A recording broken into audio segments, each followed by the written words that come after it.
The advice I would have for first-time hackers would be to probably spend the first day just talking to people. So generally, a lot of teams will have booths, and founders or many of the DevRel people or partnership people will be at the booth to answer any questions that teams might have on specific use cases, documentations, integrations. So I think planning up front and going through docs, asking many questions, getting feedback from people who are at the hackathon will probably save you a lot of time, and you'll also help to calibrate some ideas and hopefully just get some serendipitous good feedback for new ideas.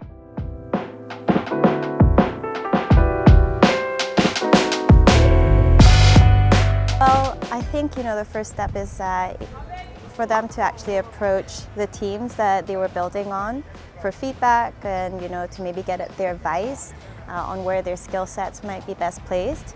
If they're looking for a job potentially, we've seen many similar kind of matchmaking situations happen at hackathons.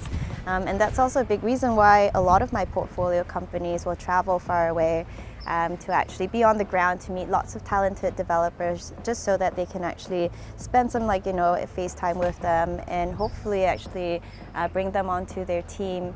For developers who actually want to become founders, I think definitely reaching out to a lot of people that they met for feedback. And for example, Ethereal Ventures, we also fund pre-seed and seed rounds.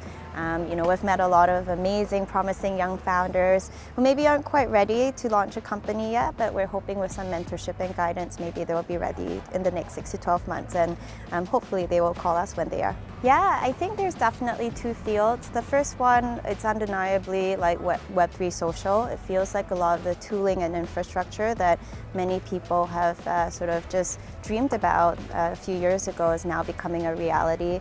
Previously, it was really quite clunky, but I do think like the infrastructure is getting better. Things are being more battle tested, and with a lot more scalability solutions coming online, we can actually see very low latency, high TPS projects also work functionally live in production.